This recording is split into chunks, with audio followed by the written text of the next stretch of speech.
The oral cavity receives innervation from the fifth cranial nerve, the trigeminal. A smaller part of this nerve is motor, while the larger part is sensory. The sensory portion forms a large half-moon-shaped ganglion called the trigeminal, semilunar, or Gasserian ganglion, which is situated in the trigeminal depression of the middle cranial fossa.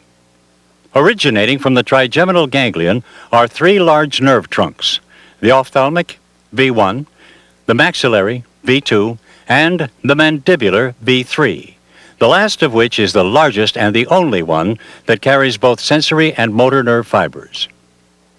The mandibular nerve passes through the foramen ovale down into the infratemporal fossa, where it separates into a small anterior and a large posterior root.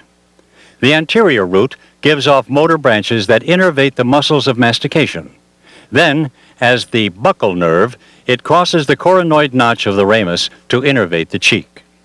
Small fibers pass through the buccinator muscle to supply the buccal gingiva and mucosa in the posterior mandible. The posterior root of the mandibular nerve is predominantly sensory, although it does provide motor innervation to the mylohyoid muscle and the anterior belly of the digastric. As it descends, it divides into three branches. The auriculotemporal nerve supplies the skin of the temporal region of the head. The lingual nerve provides general sensation for all of the lingual gingiva and the mucosa of the floor of the mouth and anterior two-thirds of the tongue. In combination with a branch of the facial nerve, the chorda tympani, the lingual nerve also carries parasympathetic innervation to the submaxillary and sublingual glands and taste fibers to the tongue. The third branch of the posterior root of the mandibular nerve, the inferior alveolar nerve, passes through the mandibular foramen to enter the mandibular canal. Running forward in the canal, this nerve gives off branches to the teeth of the lower jaw and the surrounding alveolar bone. The mylohyoid nerve branches off just before the inferior alveolar nerve enters the mandible. It provides motor function to the mylohyoid muscle and the anterior belly of the digastric muscle. Also, it often innervates the skin covering the lower chin and occasionally provides sensation to the mandibular teeth. The mental nerve emerges as a lateral branch to the inferior alveolar nerve and passes through the mental foramen to innervate the anterior buccal gingiva and the lower lip and chin.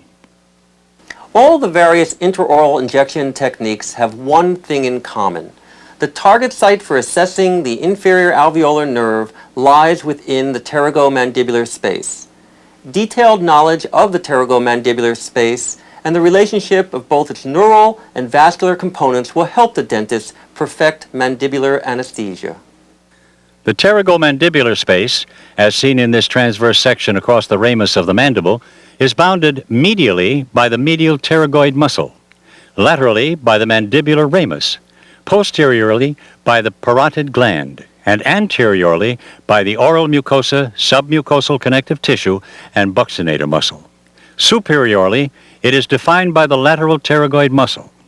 Within the pterygomandibular space are the inferior alveolar and lingual nerves, the inferior alveolar artery and vein, and the sphenomandibular ligament. The inferior alveolar and lingual nerves enter the pterygomandibular space by passing between the medial and lateral pterygoid muscles. The lingual nerve follows a downward and lateral course through the space until it reaches the most anterior and inferior corner, where it exits into the floor of the mouth. The inferior alveolar nerve passes through the pterygomandibular space, lateral and downward, behind the lingual nerve, assuming a slight S-shaped configuration until it reaches the mandibular foramen.